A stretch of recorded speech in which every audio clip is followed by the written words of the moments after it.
Ikhwan akhwat yang dirahmati Allah Subhanahu wa taala. Tiba kita di sesi dialog spesial topik berita edisi hari Jumat. Baik, Mister ya salam kita tahan dulu ya berita-beritanya. Ini kita masuk ke sesi dialog spesial. Kita sudah terhubung dengan narasumber kita, Ustadz Abdullah Hamahua di ujung telepon. Halo, assalamualaikum warahmatullahi wabarakatuh, Bang Dullah. Waalaikumsalam warahmatullahi wabarakatuh, Mas Angga. Gimana kabar, sehat Bang Dullah ya? Alhamdulillah sehat. Alhamdulillah. Di tahun 2025 ini Bang Dullah, prediksi tahun lalu kan kita masih mengatakan bahwa kasus-kasus korupsi, lalu juga kaitannya dengan KPK, dengan penegakan hukum, dengan aparat-aparatnya masih akan menjadi sorotan terus-menerus. Bang Dullah, ada beberapa hal ini yang ingin saya sampaikan dan mohon analisa dan juga sorotannya dari Bang Dullah ketika kita masih ingat bagaimana banyak sekali rakyat gitu ya yang kecewa, amarahnya membuncah gitu ya. Kasus Harvey Muiz itu yang beratus-ratus triliun kasus korupsinya gitu ya. Itu kan yang disoroti salah satunya hakim. Hakim ya Bang Ya, Dul ya. Bahkan Prabowo juga sampai mention gitulah aparat-aparat kehakiman itu. Ada satu tulisan menarik ini di media Indonesia, mungkinkah mengimpor hakim? Memang hakim di Indonesia ini banyak banyak sekali, pasti ada juga yang baiknya, nggak semuanya jahat gitu ya. Ini mengambil dari kasus beberapa negara, contohnya seperti Georgia ya, pernah mengganti seluruh hakim, bahkan mengganti seluruh unsur institusi kepolisian orang-orangnya gitu ya. Beberapa negara, Malta, Irlandia juga gitu ya. Bagaimana Bang Dola melihat apakah perangkat-perangkat hukum di negeri ini gitu ya, sudah saatnya perubahannya tuh seperti apa gitu ya? Karena untuk kasus korupsi saja masih kalah gitu, ya, independensinya, kejujurannya, integritasnya gitu ya. Lalu yang kedua, Bang Dula, kita juga ingin menyoroti ini kan beberapa hari yang lalu Karen Agustiawan namanya trending lagi gitu ya. Namanya trending lagi ketika menyinggung ya. nama Jokowi gitu ya. Orang banyak melihat ternyata daya rusak mantan presiden ini di BUMN itu begitu besar ternyata gitu. Ini baru satu orang yang ngomong ini ya, dari Pertamina. Belum lagi kan di situ ada yang lain-lainnya, PLN belum lagi, PLNI belum lagi, Pelindo belum lagi. Bagaimana Bang Dula melihat BUMN tracknya dengan sekarang? Karena menterinya kan ya era Jokowi itu, sekarang juga masih terlibat di pemerintahan. Bagaimana Bang Dula? Kita mengangkat dua hal ini. Baik, pemirsa pendengar Radio Rasil yang dirahmati Allah Taala. Yang pertama soal hakim. Hong Kong pada tahun-tahun 70-an itu mendatangkan hakim dari British, dari Inggris. Jadi ketika KPK Hong Kong dibentuk, yang pertama dilakukan oleh KPK Hong Kong itu adalah membubarkan institusi polisi. Jadi dibubarkan, itu polisi dibubarkan. Baru dipilih beberapa orang yang dianggap masih baik untuk mengatur lalu lintas, mengatur ketertiban masyarakat. Tapi hakimnya diimpor dari Inggris. Cuma jaksanya baik, sehingga begitu jaksa baik, hakim diimpor dari Inggris, maka kemudian bisa Hong Kong sekarang itu menjadi satu negara kiblat daripada pemberantasan korupsi di dunia, sehingga KPK juga dulu kami kirim penyidik ke sana untuk belajar di sana seperti itu. Nah, untuk Indonesia pada periode Jokowi ini semua instansi itu disuap, semua instansi itu dibayar, semua instansi dibeli, di mana hakim itu kemudian dinaikkan masa pensiunnya. Sehingga dengan begitu maka kemudian itu sebenarnya kalau dalam hakikat ilmu korupsi itu termasuk penyuapan.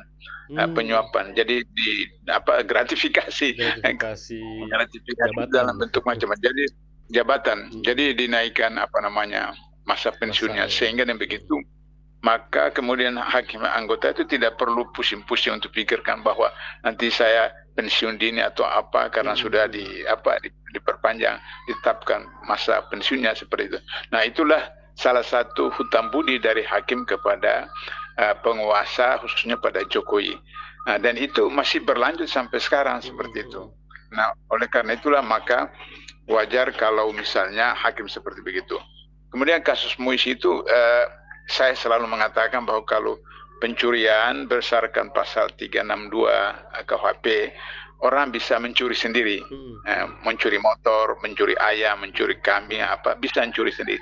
Tapi kalau korupsi tidak bisa. Mesti lebih dari satu orang.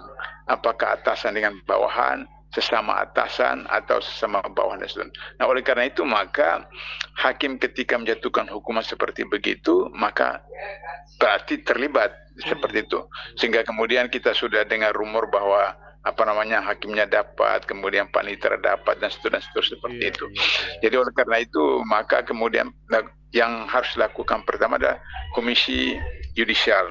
Komisi yudisial yang harus kemudian memanggil pihak terkait, apakah hakim, apakah panitera, dan seterusnya untuk kemudian apakah melanggar kode etik, melanggar SOP atau tidak. Nah, kalau misalnya komisi yudisial seperti itu, dan kemudian ada informasi dari komisi yudisial, maka KPK bisa memfollow-up-nya. Atau misalnya kejaksaan bisa memfollow-up-nya. Tapi saya menyarankan agar supaya meskipun dari 5 anggota pimpinan KPK sekarang itu ada orang Jokowi, tapi kalau misalnya suara mayoritas di dalam pimpinan KPK, kemudian masyarakat kemudian melakukan semacam gerakan agar supaya mendorong KPK, mungkin itu bisa diproses seperti itu. Nah, jadi itu persoalan hakim. Sehingga begitu maka jalan keluarnya pada yang akan datang itu adalah kemudian proses pendidikan hakim, mulai dari apa saja, itu jangan lagi main duit. Sebab baik polisi maupun jaksa maupun hakim maupun PNS itu semua main duit. Untuk diterima itu main duit dan seterusnya seperti itu.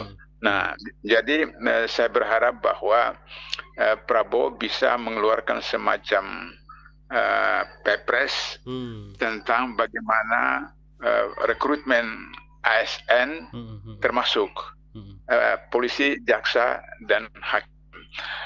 Di KPK itu kan ada PP 63 tahun 2005 tentang pegawai KPK. Di sana diatur bagaimana proses rekrutmen pegawai KPK. Jadi sebelum KPK dikuasai oleh Jokowi, itu luar biasa proses rekrutmen di KPK itu, sampai saya pernah sebutkan beberapa waktu lalu di forum ini bahwa ada seorang pimpinan KPK waktu ikut proses penerimaan calon pegawai KPK tidak lulus.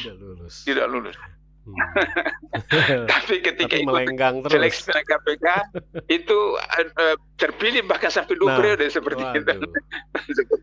Nah, jadi waktu itu saya ditanya wartawan, bagaimana bisa itu Pak? Iya kan, kalau di KPK itu ikut saja proses seperti air mengalir kan. Nah, tidak ada intervensi dari siapa-siapa. Kalau di DPR kan lembaga politik, kepentingan politik dan seterusnya. Lobby karena itu maka dia tidak lulus di KPK, tapi lulus jadi pimpinan KPK. Nah, jadi itu problem. Sehingga begitu kalau proses rekrutmen ASN seperti di KPK, yang ASN itu baik meliputi pegawai biasa, kemudian polisi, jaksa, dan hakim, panitera, insya Allah seperti itu bisa ke depan lebih baik.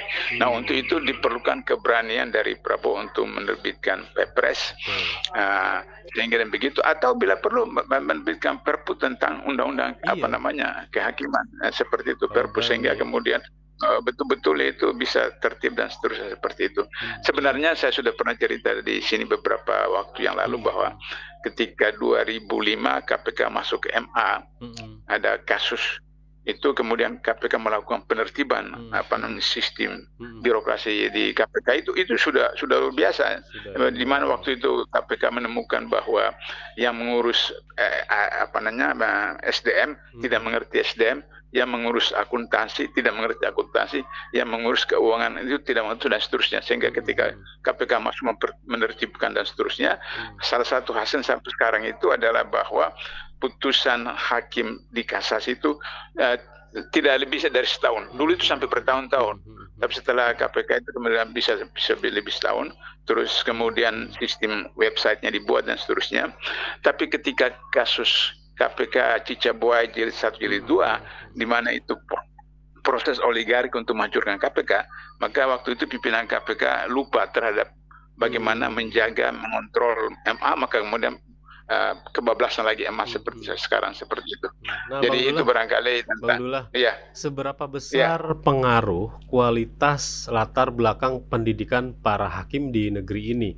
Bisa jadi kan mereka ketika melaksanakan pendidikan gitu ya, menempuh pendidikan, idealisnya masih ada gitu ya, kejujuran masih ada. Ketika cemplung masuk ke arenanya malah banyak terkontaminasi. Tapi latar belakang pendidikan seberapa besar pengaruhnya itu Bang Dullah, hakim-hakim ini? Ya, jadi waktu saya masih di KPK pernah saya mengisi semacam BIMTEK di hakim-hakim dilakukan oleh MA.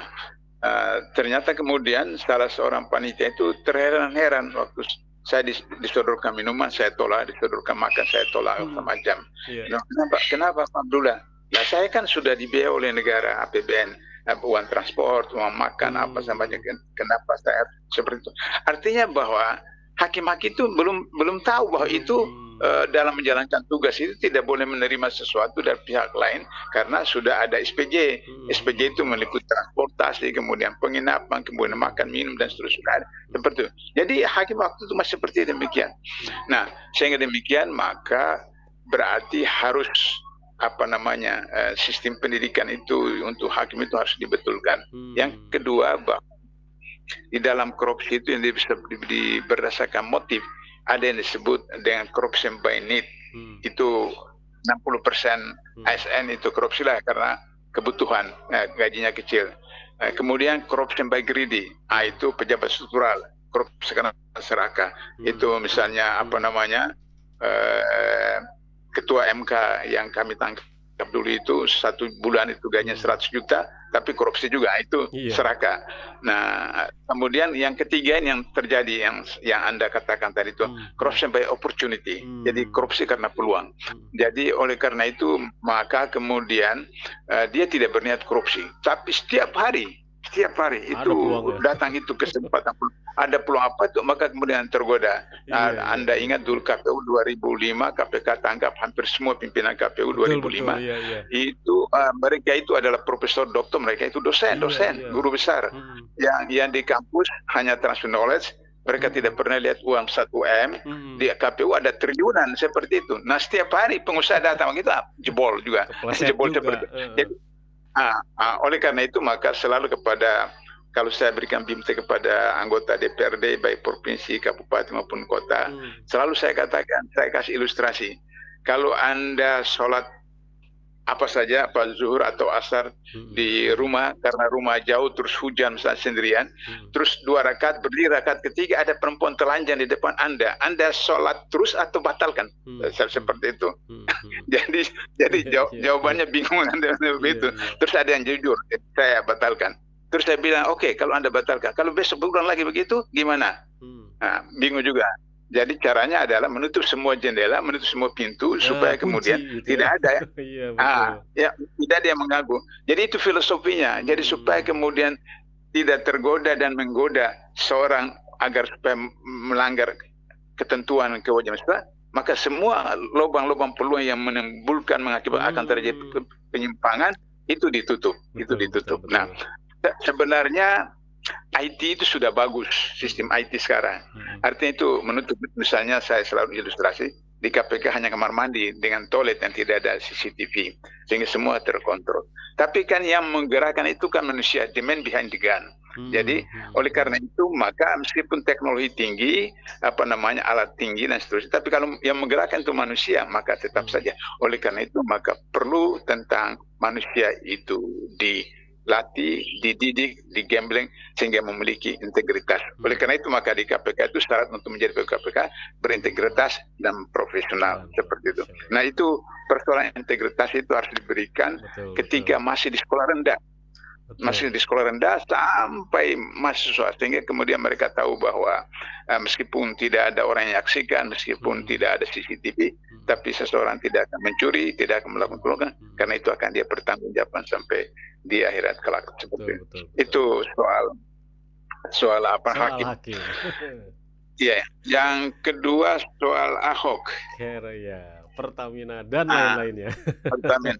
Ya, jadi ini yang saya sudah katakan beberapa waktu yang lalu bahwa bergantung dari tingkat perceraian antara Jokowi dengan Megawati, Megawati. talak 3, talak 2, atau talak 1. Nah, Nah, kalau talak 3 semua dihabisin. semua. Jadi Lombong sudah diambil, kemudian Iya, nanti Ahok diambil, iya. kemudian Harun Masiku diambil, Mhm, kemudian Firly diambil, semua mhm. semua diambil nanti seperti itu. Kayaknya daftarnya masih banyak Nanti tuh Bang Dullah ya? Daftarnya masih banyak tuh. masih panjang, Masih memang panjang. panjang seperti itu, panjang. Drama drama. Kalau itu Iya, itu memang kalau talak 3. Tapi kalau talak 1, talak 2 masih bisa rujuk kan? masih bisa Masih rujuk rujuk. sehingga dengan begitu nanti kita cuma Mhm. saksikan drama Korea saja. Drama Korea Drama Korea saja. saja sehingga kemudian bermain di belakang layar dan Mhm, mhm. seterusnya. Iya, iya. Jadi mungkin kalau misalnya Ahok cuma dipanggil sebagai saksi saja, padahal itu kan dulu sudah ada tuntutan dari mahasiswa, sudah apa Iya, juga Ahok harus betul. diproses kan, waktu Mhm. dia jadi gubernur DKI Iya, apa segala iya. macam seperti itu. Tapi karena masih ada di pihak kekuasaan, jadi Mhm, mhm. KPK tidak bisa berbuat apa-apa karena KPK diintervensi oleh Jokowi seperti itu. Tapi kalau misalnya sekarang ini bola ada di masyarakat, bola ada di rakyat, bola ada di civil society, bola ada di mahasiswa dengan menetapkan Jokowi Mhm. sebagai nomor 2 koruptor di dunia, mantan presiden nomor 2 itu, maka kemudian sehingga akhirnya kemudian Jokowi diproses, Mhm. maka semua pihak kelompok kanan ditangkap, kelompok kiri ditangkap, kelompok mana saja ditangkap, Mhm. diproses Iya. seperti itu. Itu maka Prabowo betul-betul bisa dilantik sebagai the man of the year Mmm. 2025 Mhm, seperti mhm, itu. mhm. Sehingga dengan begitu maka Indonesia terrehabilitasi nama baiknya. Iya, Jadi kalau Jokowi adalah koruptor nomor 2 di dunia, maka Prabowo adalah pemberantas koruptor pemberantas nomor koruptor. 1 di dunia untuk tahun 2000. Nah, untuk itu maka kemudian Nah, Prabowo harus berani untuk betul menerbitkan betul. beberapa perpu sehingga kemudian Mhm, bisa menegakkan hukum sehingga mhm, kasus mhm, Ahok bisa diproses sampai tuntas dan kasus-kasus yang lain seperti itu. Sebab saya selalu katakan mhm, bahwa di mhm. dalam undang-undang ASN itu Mhm. penanggung jawab pemimpin tertinggi adalah presiden. Sebagai Presiden. kepala pemerintahan, dia pimpinan ASN. Mhm, Sehingga begitu, mhm. maka dalam sistem pengadaan barang dan jasa, maka kemudian penanggung jawab tertinggi itu kalau di kementerian, menteri bertanggung jawab. Mhm, mhm. Misalnya, contoh ada beberapa menteri yang tidak terlibat langsung, tapi karena dia penanggung jawab pengguna anggaran, Mhm, istilahnya mhm. pengguna anggaran, maka dia ditangkap.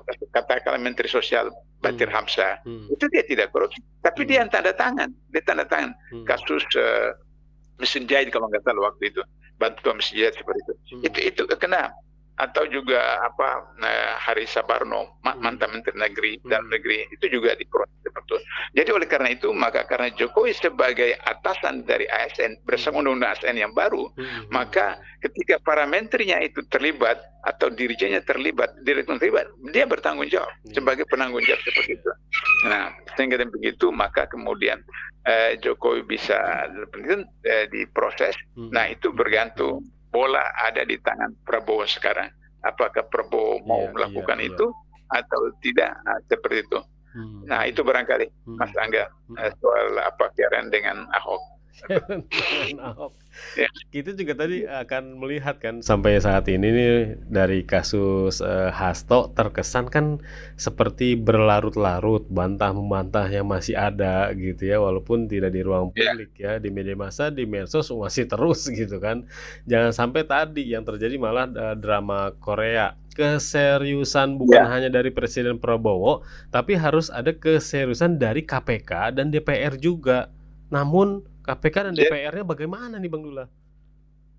jadi kalau misalnya Hasto itu tidak mengemukakan apa yang dia nyanyikan Mhm, dengan dokumen-dokumen itu, maka mhm. kemudian Hasto bisa dikenakan Iya, 2 pasal, yaitu pasal tentang menghalangi, merintangi proses penyidikan, juga kemudian berdasarkan KUHP bahwa seorang PNS, ASN, atau mmm, penyelenggara negara, atau seseorang yang mengetahui terjadi sesuatu tindak pidana dan tidak dilaporkan, maka dia terkena Jadi kalau Hasto tidak melaporkan itu, tidak membukakan itu, maka dia terkena pidana KUHP.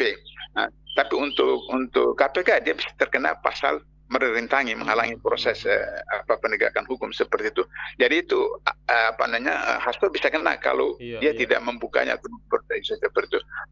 Saya ingat kasus Anas Urbaningrum dulu waktu dia diproses, ditangkap, dia bilang ini jilid 1. Saya dengan teman-teman tinggi jilid 2, jilid 3. Yang mana ini jilid 2, jilid 3? Tidak ada seperti itu. Artinya bahwa dia dijatuhi hukuman, tapi kemudian mungkin diancam atau kamu sampai di sini saja, nanti hanya sekian tahun, keluarga kamu ditanggung segala macam, kemudian seperti itu. Nah, khawatirnya nanti si sekjen PDP juga nanti begitu, mungkin di penjara mungkin beberapa tahun, kemudian ditanggung oleh negara, keluarganya segala macam, sehingga tidak membocorkan yang katakanlah yang bukti-bukti yang disebutkan tadi itu tidak disampaikan di dalam pengadilan, seperti itu bisa saja terjadi. Seperti demikian, begitu Mas Angga.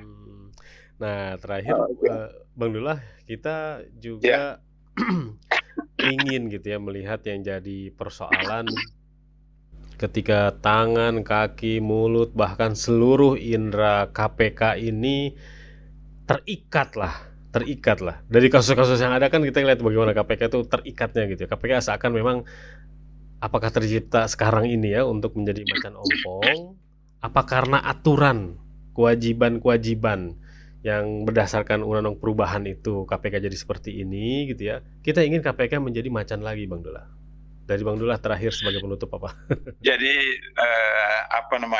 ada beberapa orang pegawai KPK sering WhatsApp saya, mereka curhat kepada saya tentang perilaku pimpinan, apalagi waktu Firly itu kan seperti itu. Saya bilang pimpinan KPK itu hanya 4 tahun. Anda itu sampai pensiun di situ sampai usia 55 atau 56 tahun. Jadi biarkan saja pimpinan seperti begitu, Anda melaksanakan tugas dengan SOP yang ada, koalisi yang ada, sampai Anda kalau ganti pimpinan seperti itu. Jadi artinya bahwa pegawai KPK itu sejatinya masih mereka menjaga bagaimana independensi dan sebagainya. Tapi kan mereka kemudian terbentuk dengan ketentuan-ketentuan atau pimpinan di atas, baik yang direktur maupun deputi sampai pimpinan. Misalnya kasus Anies Baswedan 2 tahun lalu. Itu kan sampai 19 kali gelar perkara. Saya pernah sebutkan di forum ini bahwa pengalaman saya 8 tahun di KPK tidak ada gelar perkara sampai 10 kali. Paling lama itu Gubernur Kalimantan Timur, tapi tidak sampai 10 kali. Anies itu 19 kali. Karena pilih paksa 19 kali. Karena pilih paksakan deputi penindakan untuk harus kemudian menetapkan Anies sebagai tersangka. Tapi dia tahu SOP, dia punya integritas. Karena itu maka dipecat seperti itu. Jadi oleh karena itu masih ada. Oleh karena itu saya kembali lagi kepada tesis saya tadi. Sekarang bola itu di tangan Prabowo. Nah, bola itu di tangan Prabowo. Jadi kalau Prabowo terbitkan Perpu, kembalikan undang-undang KPK yang lama, undang-undang nomor 30 2002 tentang KPK. Kemudian kembalikan Novel Baswedan dengan teman-temannya kembali ke KPK. Saya kira itu bisa kembali lagi citra dan marwah KPK seperti macan dulu yang bisa menangkap ketua DPR, menangkap ketua MK, menangkap siapa menteri dan seperti itu. Saya kira itu jalan keluarnya, Mas Angga. Kalau saya pakai kalimat kembalikan Bang Dullah ke KPK. Seru juga kayaknya. Ya, kembalikan saja konsep ajarannya ke KPK. Orangnya sudah orangnya tidak bisa karena batas umur kan, ketentuan dalam undang-undang itu kan harus asas juga pada undang-undang seperti ketentuan seperti itu. Tapi semangat dan konsep-konsep itu dikembalikan ke sana. Nah, itulah yang saya katakan. 57 orang itu dikembalikan. Itu insya Allah berarti Abdul Hemawa hadir di sana melalui 57 orang itu. Masya Allah. Sehat-sehat Bang Dullah ya. Insya Allah kita jumpa lagi pekan depan. Terima kasih banyak. Assalamualaikum warahmatullahi wabarakatuh. Waalaikumsalam warahmatullahi wabarakatuh.